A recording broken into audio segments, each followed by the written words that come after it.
क्या आप कभी ऐसे मौके पर फंस गए हैं जहां तुरंत सोचकर जवाब देना मुश्किल हो गया हो? अगर हाँ, तो आप अकेले नहीं हैं। यही वजह है कि Warren Buffett think fast talk smart किताब को पढ़ने की सलाह देते हैं।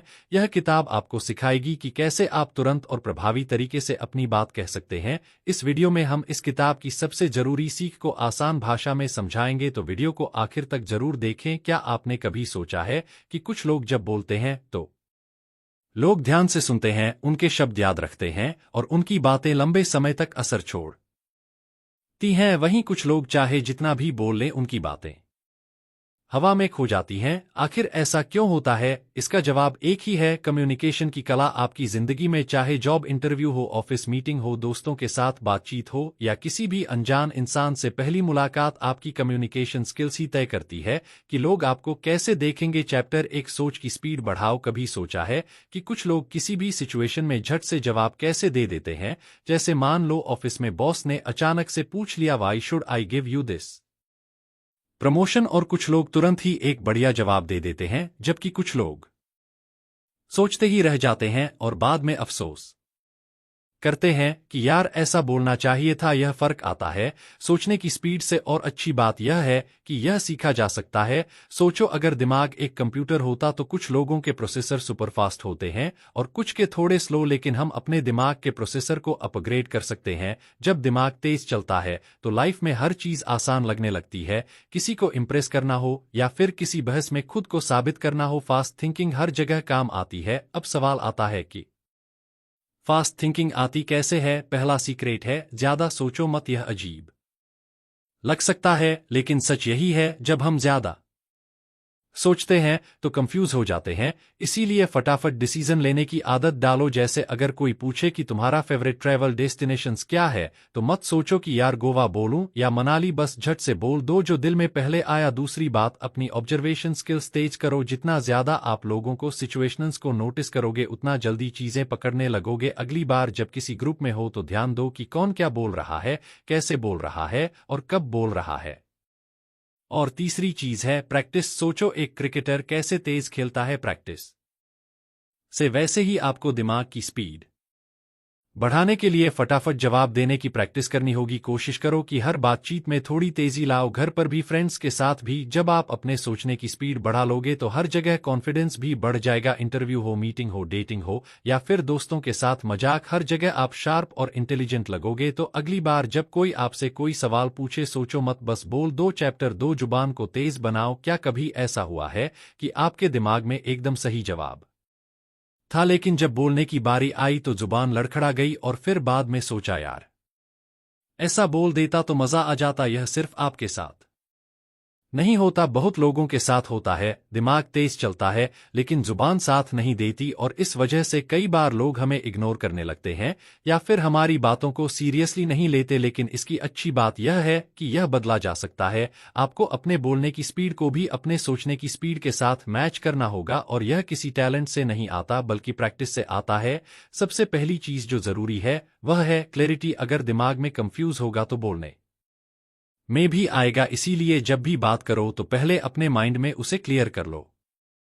मान लो आप ऑफिस में हो और बॉस पूछता है, tell me about your project. अब अगर आप सोचना शुरू कर दोगे कि यार कहाँ से शुरू करूं, तो फिर अटकना तय है। इसीलिए हर बातचीत में पहले ही एक क्लियर आइडिया रखो कि क्या बोलना है। दूसरी बात, अपनी वोकैबुलरी और एक्सप्रेशंस को अपडेट करो। ऐसा नहीं कि मुश्किल अंग्रेजी के शब्द याद करने हैं, बल्कि अपनी भाषा को स्मार्ट बनाना है। कभी नोटिस किया है कि कुछ लोग सिंपल बातें भी इतने स्टाइल से बोलते हैं कि सामने वाला इंप्रेस हो जाता है? ऐसा इसीलिए होता है क्योंकि उनके पास सही शब्द होते हैं। अगली बार जब भी कोई अच्छी लाइन सुनो या पढ़ो, उसे याद रखो और अपने कन्वर्सेशन में यूज करो। तीसरी चीज, बोलने की प्रैक्टिस करो। जो लोग तेज और स्मार्टली बोलते हैं वह हर दिन प्रैक्टिस करते हैं। जैसे स्टैंड अप कॉमेडियंस को देखो, वह इतनी तेजी से, तेज से और मजेदार तरीके से बातें करते हैं क्योंकि उन्होंने इसे बार बार प्रैक्टिस किया होता है। आप भी रोज किसी टॉपिक पर बोलने की आदत डालो, चाहे शीशे के सामने हो या किसी दोस्त के साथ। जब आप अपनी स्पीकिंग स्किल्स इंप्रूव कर लोगे तो लोग आपकी बातें ध्यान से सुनेंगे। आप किसी भी जगह पर अपनी बात कॉन्फिडेंस से रख पाओगे और लाइफ में बहुत आगे बढ़ जाओगे। चैप्टर 3, फटाफट जवाब देने की कला सीखो। कभी ऐसा हुआ है कि कोई आपके सामने तगड़ा तर्क रख देता है और आप उस समय चुप रह जाते हो, लेकिन बाद में सोचते हो यार मुझे ऐसा बोलना चाहिए था। ऐसा क्यों होता है? क्योंकि हमारा दिमाग कुछ सेकंड्स का ब्रेक ले लेता है सोचने के लिए, और उसी दौरान दूसरा इंसान बाजी मार लेता है। फास्ट रिप्लाई देने की सबसे बड़ी खासियत यह होती है कि इससे सामने वाले पर इंप्रेशन पड़ता है कि आप शार्प और स्मार्ट हो, और यह सिर्फ डिबेट में नहीं बल्कि हर जगह काम आता है। ऑफिस में, फ्रेंड्स के साथ, डेट पर, इंटरव्यू में, हर जगह अब सवाल आता है कि फास्ट रिप्लाई देने के लिए करना क्या है। पहली चीज, अपने दिमाग को ट्रेन करो कि बिना डिले के रिस्पांस दे। जब कोई सवाल आए तो तुरंत जवाब दो, भले ही वह परफेक्ट ना हो। कभी नोटिस किया क्या है कि जो लोग फटाफट और मजेदार जवाब देते हैं, लोग उन्हें ज्यादा पसंद करते हैं। जैसे अगर कोई कहे यार तू लेट क्यों आया, तो सीधा ट्रैफिक था बोलने के बजाय थोड़ा मजेदार बनाओ, भाई इंडिया में टाइम पर पहुंचना इलीगल है कि क्या। इस तरह से लोग आपकी बातें ज्यादा ध्यान से सुनेंगे। जब आप इन चीजों पर काम करोगे तो धीरे धीरे आपकी जवाब देने की स्पीड बढ़ जाएगी, और जब आपकी स्पीड बढ़ेगी तो लोग आपकी बातों को और सीरियसली ले देने लगेंगे। स्मार्ट बनने के लिए फटाफट जवाब देना सीखो, क्योंकि इस दुनिया में स्लो रहने वालों को कोई नहीं सुनता। चैप्टर 4, कॉन्फिडेंस अंदर से आता है, बाहर से नहीं। कभी नोटिस किया है कि कुछ लोग भीड़ में भी अलग नजर आते हैं? उनकी बॉडी लैंग्वेज, उनकी आवाज और उनका पूरा तरीका ऐसा होता है कि लोग उनकी तरफ खींचे चले जाते हैं। यह जादू कोई फैशन या पैसे से नहीं आता, यह आता है कॉन्फिडेंस से। लेकिन कॉन्फिडेंस आखिर होता क्या है? और सबसे बड़ा सवाल यह आता कहां से है? अक्सर लोग सोचते हैं कि कॉन्फिडेंस का मतलब है तेज आवाज में बोलना या जबरदस्ती खुद को बड़ा दिखाना, लेकिन सच्चाई यह है कि रियल कॉन्फिडेंस अंदर से आता है। जब आपको खुद पर भरोसा होता है तो वह बिना कुछ बोले भी झलकता है। जैसे जब कोई आपसे कहे कि आपका नाम क्या है, तो आप बिना रुके झट से बोल देते हो, क्योंकि आपको कोई डाउट नहीं होता। यही चीज लाइफ के हर हिस्से में होनी चाहिए। कॉन्फिडेंस बनाने के लिए सबसे पहले अपनी कमजोरियों को एक्सेप्ट करना जरूरी है। लोग अक्सर इस डर में जीते हैं कि अगर मैं गलती कर दूं तो लोग क्या सोचेंगे, लेकिन सच यह है कि कोई ज्यादा देर तक आपकी गलतियों को याद नहीं रखता। अगर कोई जोक मारने में फेल हो जाता है और हंसकर टॉपिक बदल देता है, तो लोग भी उसे उतनी ही आसानी से भूल जाते हैं। इसीलिए खुद को ज्यादा जज मत करो। दूसरी चीज, खुद को तैयार करना जरूरी है। जब आप किसी टॉपिक पर नॉलेज रखते हो तो आपको डर नहीं लगता। जैसे अगर किसी चीज के बारे में आपको सही जानकारी है तो आप बिना हिचकिचाहट उस पर बोल सकते हो। इसीलिए अपनी लाइफ में जिस भी चीज में एक्सपर्ट बनना चाहते हो, उस पर रोज थोड़ा थोड़ा सीखते रहो। सच तो यह है कि हर इंसान को खुश करना नामुमकिन है, इसीलिए खुद को बदलने के बजाय अपने असली स्वभाव को अपनाओ। जब आप वैसे ही रहोगे जैसे आप हो, तो लोगों को आपकी ओर आकर्षित होने से कोई नहीं रोक सकता। कॉन्फिडेंस सिर्फ बोलने या दिखाने की चीज नहीं, यह आपके अंदर की एनर्जी है जो तभी नजर आती है जब आप खुद को पूरी तरह से एक्सेप्ट करते हो। चैप्टर 5, बातचीत में इंटरेस्ट कैसे बने। कभी ऐसा हुआ है कि आप किसी से मिलते हो, बातचीत शुरू करते हो, लेकिन कुछ ही मिनटों में माहौल बोरिंग लगने लगता है। सामने वाला बस अच्छा हाँ ठीक है जैसी छोटी छोटी बातें करता है और फिर बातचीत वहीं खत्म हो जाती है। इसका सबसे बड़ा कारण होता है बातचीत को इंटरेस्टिंग ना बना पाना। और अगर आप चाहते हो कि लोग आपसे बात करके बोर ना हो बल्कि आपकी बातों को एंजॉय करें, तो आपको कुछ चीजें सीखनी होंगी। बातचीत को इंटरेस्टिंग बनाने का पहला सीक्रेट है सिर्फ अपने बारे में मत बोलो। बहुत से लोग खुद की कहानियां सुनाने में इतना बिजी हो जाते हैं कि सामने वाला बोर हो जाता है। अगर आपको वाकई में किसी से कनेक्ट करना है तो उनकी बातों में इंटरेस्ट लो, सवाल पूछो, उनकी राय जानने की कोशिश करो। जब सामने वाला महसूस करता है कि उसकी बातों को सुना जा रहा है तो वह खुद ही बातचीत को एंजॉय करने लगता है। दूसरा तरीका है अपनी बातों में कुछ अनएक्सपेक्टेड डालो। कभी कभी लोग बहुत प्रेडिक्टेबल तरीके से बात करते हैं जिससे बातचीत बेजान लगने लगती है। जैसे अगर कोई पूछे आपका दिन कैसा था और आप सीधा अच्छा था बोल दो तो बात वहीं खत्म हो जाएगी। लेकिन अगर आप बोलो यार आज का दिन कमाल का था, सुबह सुबह चाय गिरा दी, फिर बारिश में भीग गया, लेकिन फिर भी दिन शानदार रहा, तो सामने वाला खुद ब खुदा इंटरेस्ट लेने लगेगा। और तीसरी चीज है ह्यूमर का सही इस्तेमाल। हर बातचीत में मजाकिया अंदाज होना जरूरी नहीं, लेकिन अगर आप हल्के फुल्के तरीके से बात करोगे तो लोग आपसे और ज्यादा कनेक्ट महसूस करेंगे। ह्यूमर सिर्फ जोक्स सुनाने से नहीं आता बल्कि बातें करने के तरीके से आता है। जब आप अपनी बातों में थोड़ा कैजुअलनेस और नेचुरल फ्लो रखोगे तो लोग आपकी बातें सुनने में दिलचस्पी लेंगे। इंटरेस्टिंग बनने का मतलब यह नहीं कि आपको बहुत बड़ी बड़ी बातें करनी होंगी, सिर्फ सही टाइमिंग पर सही तरीके से बातचीत करना ही काफी होता है। जब आप लोगों को सुनोगे, उनके इमोशंस को समझोगे और अपनी बातों को थोड़ा मजेदार बनाओगे तो कोई भी बातचीत बोरिंग नहीं होगी। चैप्टर 6 बहस जीतने का असली तरीका। बहस में जीतना सिर्फ लाउड होने से नहीं आता बल्कि सही तरीके से अपने पॉइंट को रखने से आता है।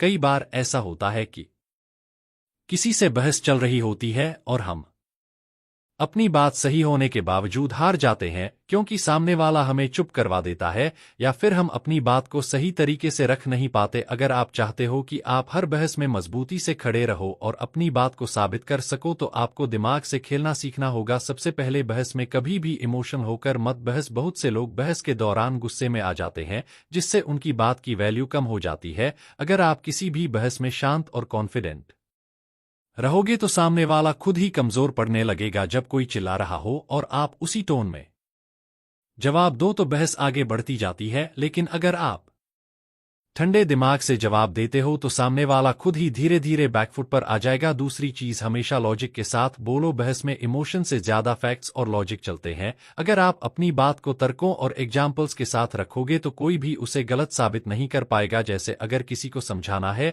कि सुबह जल्दी उठना अच्छा है तो सीधा यह मत कहो कि जल्दी उठना हेल्दी होता है, बल्कि बोलो हर सक्सेसफुल इंसान की लाइफ में एक चीज कॉमन होती है, वह सुबह जल्दी उठता है। इससे आपकी बात ज्यादा असरदार लगेगी। एक और ट्रिक जो बहुत कारगर होती है वह है सामने वाले के पॉइंट्स को उसके ही खिलाफ यूज करना। जब भी कोई तर्क दे उसे ध्यान से सुनो और फिर उसी बात में से ऐसी चीज निकालो जो आपके पक्ष में जाती हो। जैसे अगर कोई कहे कि पढ़ाई से ज्यादा एक्सपीरियंस जरूरी है तो आप जवाब दे सकते हो, बिल्कुल, लेकिन बिना पढ़ाई के एक्सपीरियंस लेना आसान नहीं होता। इससे सामने वाला खुद ही सोचने पर मजबूर हो जाएगा। बहस में जीतने का असली मतलब यह नहीं कि आप सामने वाले को चुप करा दो, बल्कि यह कि आप अपनी बात को मजबूती से रख सको और सामने वाला आपकी बात को समझने पर मजबूर हो जाए। जब आप सही माइंडसेट और सही तर्कों के साथ बहस करोगे तो कोई भी आपको गलत साबित नहीं कर पाएगा। चैप्टर से डर को काबू में लाना सीखो। कभी ऐसा हुआ है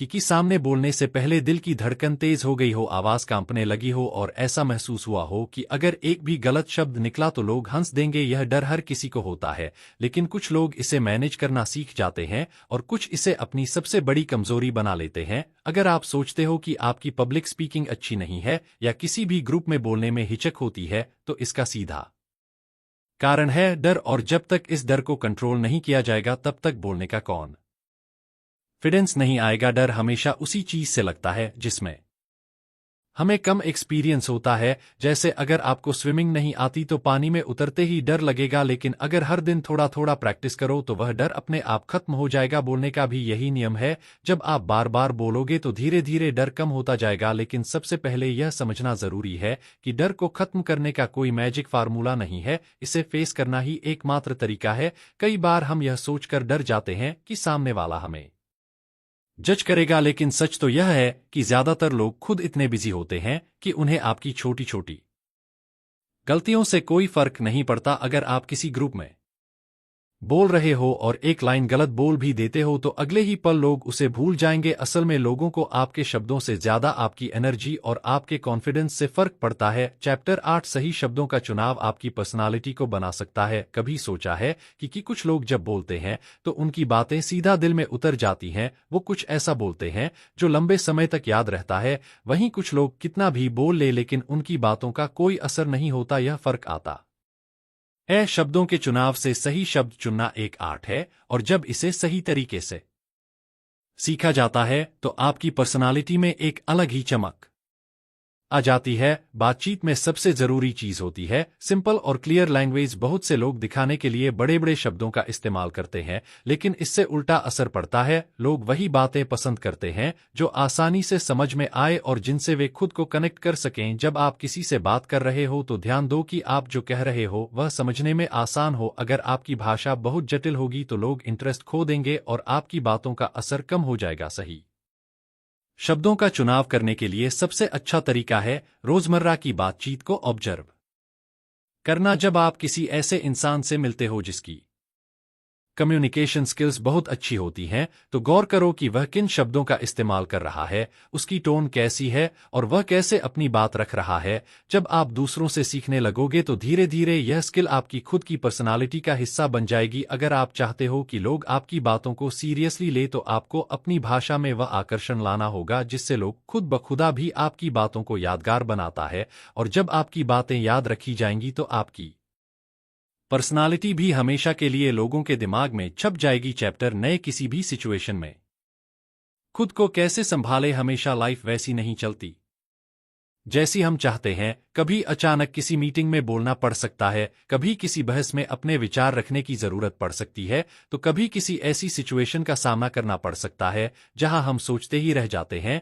कि अब क्या बोले। ऐसे वक्त पर वही लोग खुद को संभाल पाते हैं जो पहले से तैयार होते हैं और जिनकी थिंकिंग स्पीड तेज होती है। खुद को संभालने का सबसे पहला तरीका है घबराने से बचना। जब कोई अनएक्सपेक्टेड सिचुएशन आती है तो सबसे पहली प्रतिक्रिया होती है पैनिक करना, लेकिन जो लोग इस पैनिक मोमेंट को कंट्रोल कर लेते हैं वही आगे बढ़ पाते हैं। जब भी आपको लगे कि कोई सिचुएशन आपके हाथ से निकल रही है तो तुरंत एक गहरी सांस लो और खुद को शांत करने की कोशिश करो। घबराने से कोई हल नहीं निकलता, बल्कि इससे दिमाग और ज्यादा ब्लॉक हो जाता है। दूसरा तरीका है अपनी बातों को छोटे छोटे हिस्सों में बांटकर बोलना। अगर आपको एकदम से कोई सवाल पूछ लिया जाए और आप नहीं जानते कि कैसे जवाब देना है तो उसे छोटे छोटे हिस्सों में सोचो। पहले एक बेसिक आइडिया दो, फिर धीरे धीरे अपनी बात को विस्तार से रखो। इससे आपको सोचने का टाइम भी मिल जाएगा और सामने वाले को भी लगेगा कि आप पूरे आत्मविश्वास के साथ बोल रहे हो। कई बार लोग ऐसी सिचुएशन में खुद को ज्यादा